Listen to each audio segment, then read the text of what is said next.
Hello, this is Sean Bennett with my Module 3 Special Education interviews for EDL 853.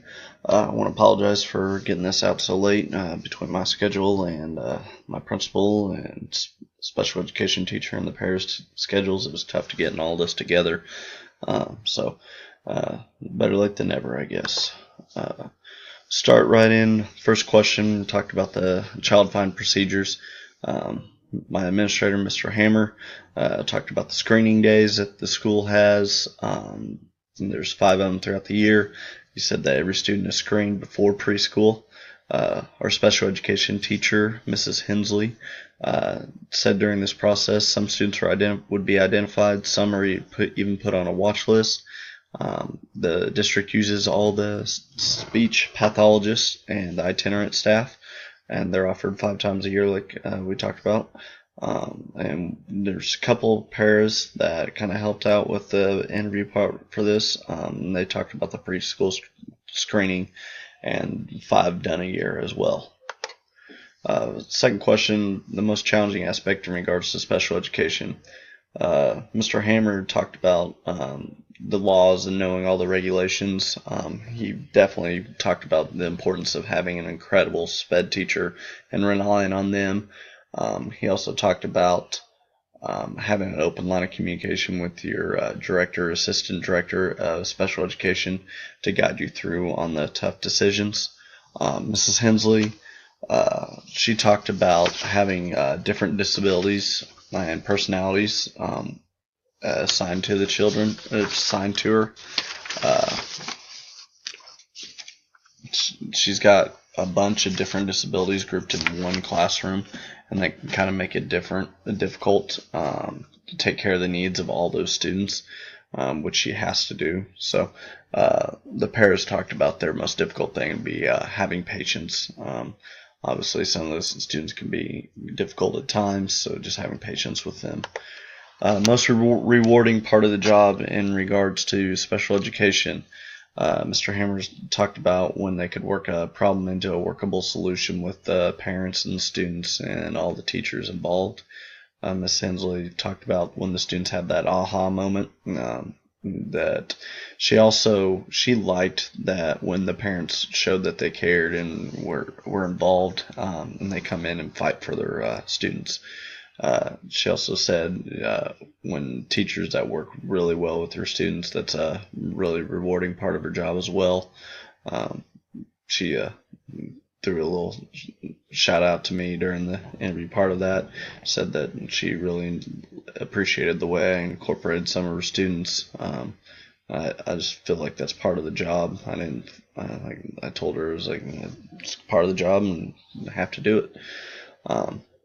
Some of her students are some of my favorite students. They just always have a smile on their face and they're carefree, and I enjoy them. So the paras talked about the light bulb moment with the students and enjoying that. Question number 4, based on supervision of special education staff. Mr. Hammer said just rely on that special education staff because they are the experts. Take advantage of them. Mrs. Hensley talked about just being patient and understanding with the staff.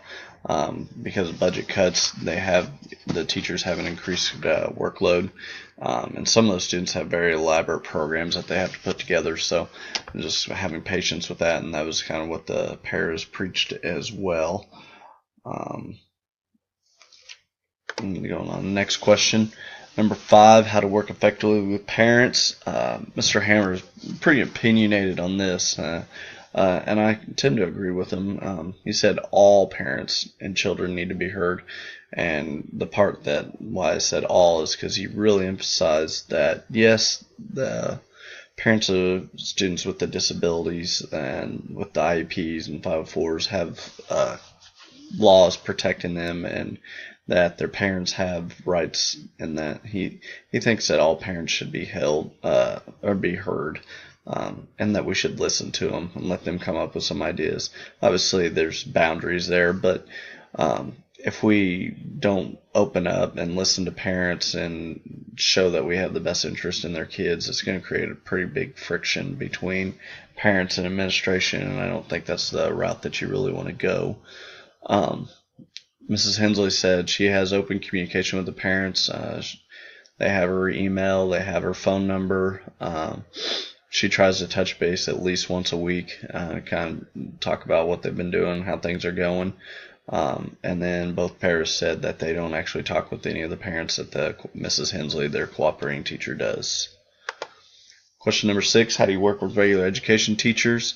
Mr. Hammer said make sure they receive and understand and have accommodations for the students, which he said obviously the special education teacher is supposed to provide. This is one area where I think our school's lacking a little bit. Either we don't get them at all, or they seem to come in late, our 504 and IEP plans.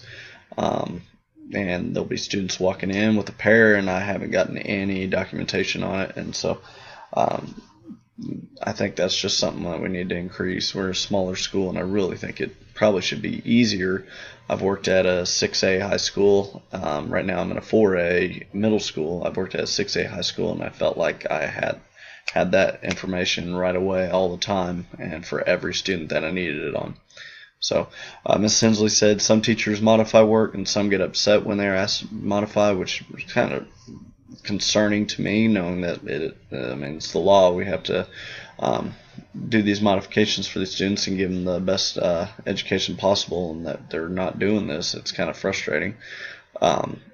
She said she communicates the needs and abilities to all the teachers, and I think she's one of the better ones. She'll personally come and talk to you in person for most of her students. My paras, they talked about teachers going over material before giving to the student. That way they kind of have an idea what's going to happen. We talk about modifying it for suit the student needs if necessary. Question 7, advice for first-year administrators.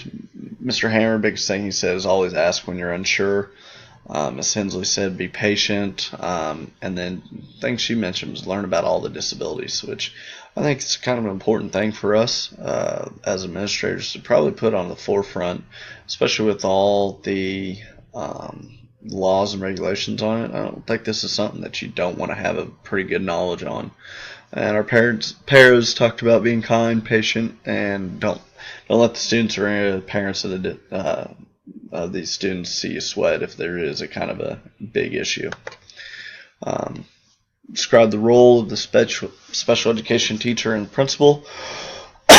Pretty much everybody talked about it being a partnership and a team, working together. Get these kids the education that they need.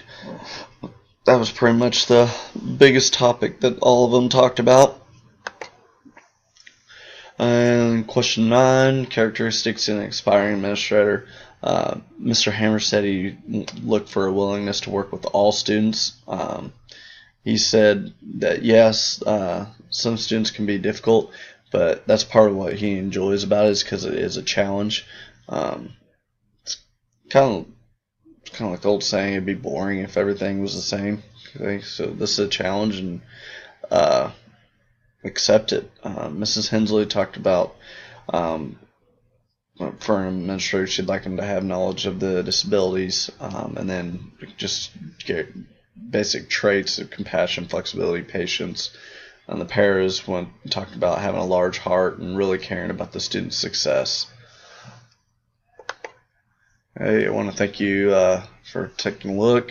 Sorry for being late. Trying to get caught up with the schedule. So have a nice evening.